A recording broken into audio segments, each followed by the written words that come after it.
El barroco protestante y burgués. Bien, como veíamos en la primera parte de esta exposición, el catolicismo restaurado concedió al artista más libertad que en otras partes, y a este liberalismo hay que atribuir que el arte barroco flamenco tuviera un carácter más libre y agradable que el arte cortesano en Francia, y que estuviera llena de espíritu, todavía más libre de prejuicios y más gozador del mundo que el arte eclesiástico en Roma. Si es verdad que todas estas circunstancias no explican el genio artístico de un Rubens, al menos permiten comprender que éste hallará en el ambiente cortesano y eclesiástico de Flandes la forma apropiada de su arte.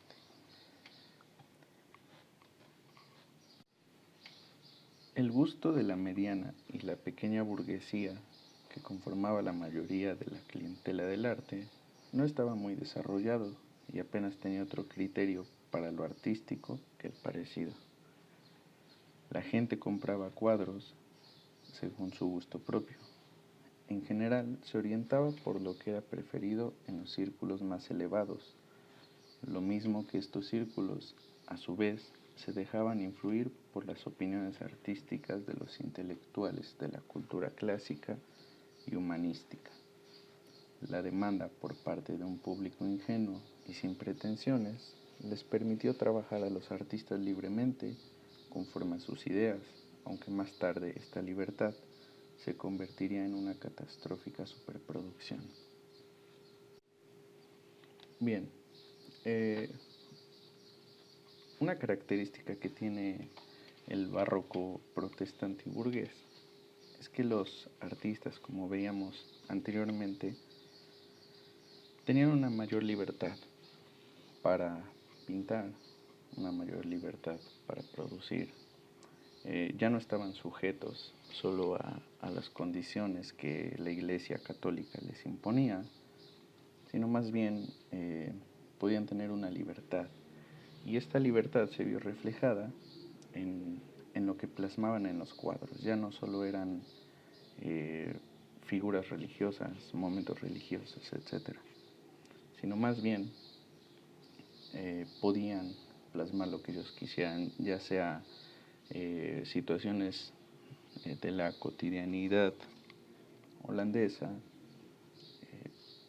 las mismas profesiones, plasmar a un panadero haciendo pan, plasmar algunos encuentros bélicos. Prácticamente la libertad para pintar era bastante extensa, y bueno, esto influiría mucho más adelante en una situación que pondría a los artistas en jaque. Bien, la compra de cuadros. La compra de objetos de homenaje y adorno, especialmente cuadros, se convirtió en la forma preferida de colocar el dinero. Se compraban cuadros muchas veces porque no había otra cosa que comprar. Esto tiene una situación específica, ya que, como veremos más adelante, los cuadros no eran tan costosos como se tenía acostumbrado en algunos otros estados. Otros los compraban porque lucían bien en casa y producían un efecto de respetabilidad. Algunos otros porque los revendían. Como último motivo, y el menos común, para satisfacer su sed de belleza para lo que los compraban.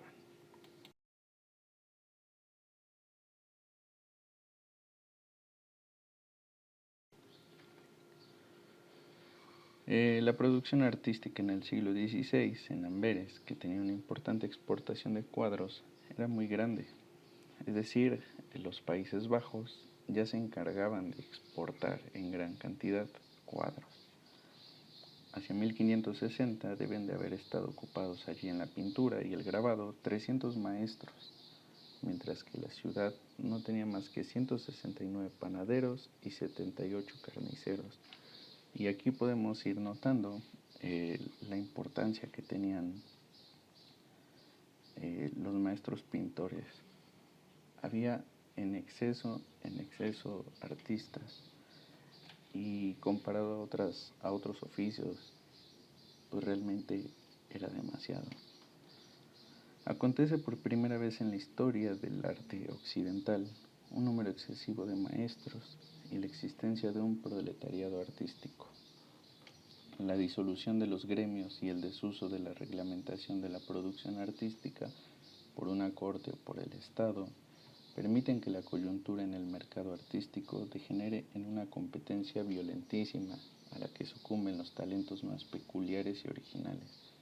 Eran tanto los artistas que habían surgido que se dejaba ya de lado el reconocimiento.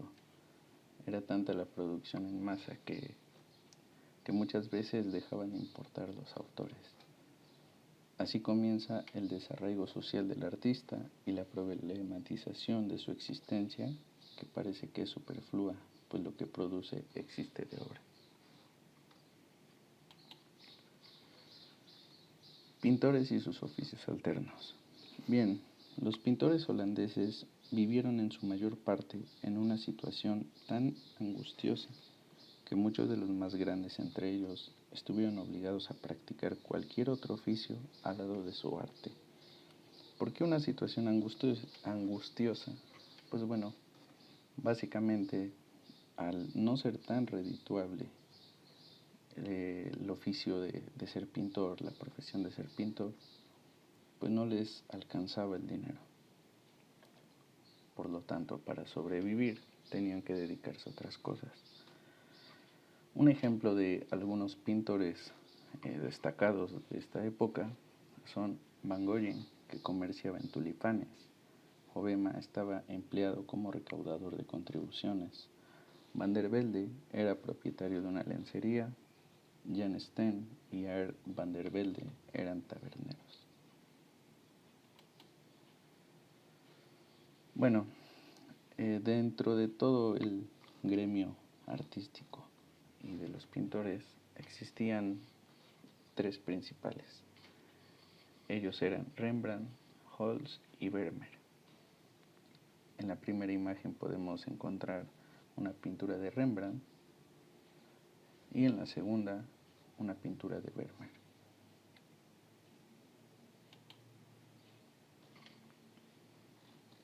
Bueno, el mercado del arte en los siglos XV y XVI está en manos de los artistas, que trafican no solo con obras propias, sino también en otros de origen ajeno. Por ejemplo, esto lo podemos ver en los comienzos del comercio del arte en los Países Bajos en el siglo XV. El mercado del arte en los siglos XV y XVI está en manos de los artistas. La exportación de miniaturas flamencas, tapices y cuadros religiosos desde Amberes, Brujas, Gante y Bruselas. El mercado del arte tiene que luchar con un exceso de géneros y que hay demasiados traficantes en él. Un aprendiz de pintor no puede ganar dinero por sus propios trabajos. Todo lo que pinta pertenece a su maestro. La manera de sostenerse es con el tráfico de arte, el tráfico de cuadros y de sus propios grabados. El tráfico de cuadros tiene una devastadora influencia sobre la producción por la continua reducción de precios. El comercio inunda finalmente el mercado de copias y falsificaciones y con ello desvaloriza los originales. Bueno, también es bien sabido que detrás de todo este tráfico existían marchantes. Los marchantes eran las personas que se dedicaban prácticamente a revender los cuadros. Ellos compraban, vendían en masa. Ellos se encargaban de dictar el precio, incluso al mismo artista. El marchante se hace cada vez más el patrono del artista y por lo mismo se encuentra en condiciones de dictarle los precios en tanto mayor medida cuanto más se ha acostumbrado el público a comprar obras de arte al comerciante y menos a encargárselas al que las produce. Bueno, en los países de cultura cortesana y aristocrática los artistas eran mejor pagados. Esto es prácticamente indiscutible y podemos notarlo en, en otros gobiernos. Y bueno, para concluir, existe una incógnita que surge sobre esta época: la libertad o seguridad para el artista. La existencia espiritual del artista siempre y en todas partes está en peligro. Ni un orden social autoritario, ni un orden liberal están para él en absoluto, exentos de riesgos. El uno le asegura menos libertad, el otro menos seguridad. Hay artistas que únicamente se sienten seguros en libertad, pero los hay que solo pueden respirar libremente en seguridad. Muchas gracias y esta es mi presentación.